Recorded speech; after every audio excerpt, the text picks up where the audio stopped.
ብሔር አማራ ትውልዴ ጎጃም ልዩ መጠሪያ ዳንግላ። እሺ እድሜ 17 ከዛሬ 5 ወር በፊት ነው መከላከያ ምዝገባ።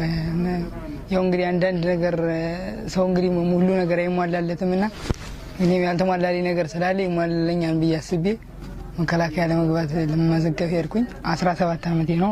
ስንት አመት ነው ሲሉኝ 18 አልኩኝ። 18 አመቴ ነው ብዬ ተመዘገብኩ። ከዛ እነሱ ራሱ 17 አመቴ ነው ያውቃሉ። ቀበቶ ለክተዋል። ሌሎች ልጆች ሲያባሩ እኔ ዝም ብለው አስገቡኝ። ከዛ ወዲያ ሰለጠና 5 ወር እዛ ከሰለጠነ በኋላ እዛ 10 ቀን ምናምን ገና አልተደራጁም። ጦሮች መፍለት ነው ያቸው ትግራይ ክልል እየወጡ ነው ምናምን አሉና እሺ ብለን ተቀመጥን። እዛሪያ ከ10 ቀን በኋላ ወጡና ወተን ዝም ብለን በመኪና ይዘውን መጡ። ግሬንም ነድ ይያሉ እንዲው ከዛ ወደዚህ ወደ አፋር ምናምን የሚል ወሬ ሰማነ። ይዘውን መጡ። ብቻኛ ምን ማናውቅ መኪና ነው ይዞን የመጣ።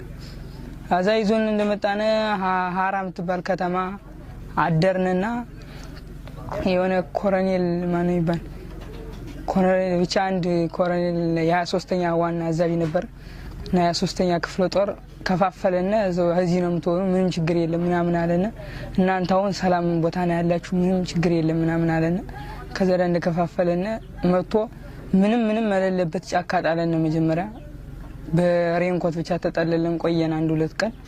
ከዛ ነበር ወታደሮች እኛ እንደገባነ ሄዱ። ከዛ 5ኛ ክፍለ ጦር ራሱ ደውለን ስንጠይቅ የኛ ሰላም ነው ካምፕ ነው ራሱ ገብተን ያለን እኛ እንዴት እንደሆነ ስንል ጥያቄ ራሱ አላገኘንም። ከዛ እኛንም በመነገተው መሳሪያ ሳይዝ ለምን አላማ ይሁን ምን ይሁን ዝም ብሎ ብድግ አድርጎ ጭኖን በተሳቢ ይዞን መጣ። አዛ አፋር ክልል ገባነ። አፋር ክልል እንደገባነ መሳሪያ ስጡን ይላሉ ልጆቹ። ማን የሚሰማ የለም። በቃ እርስ በርሳቸው ይደናገጣሉ። ምን ይላሉ ይሄ ጁንታ እየመጣብን ነው ይያሉ ይደነግጣሉ። እንደገና ደግሞ ከባድ መሳሪያ ራሱ መድፍ ወደ 3 ነው ወደ ኋላ ሸሽተው ወሰዱ።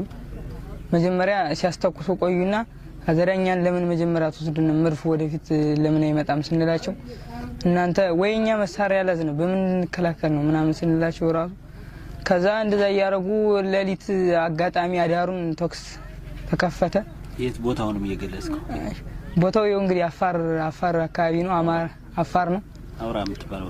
አውራ የምትባል ቦታ ናት። አፋር ነው። አዳሩን ተኩስ ከፈቱ።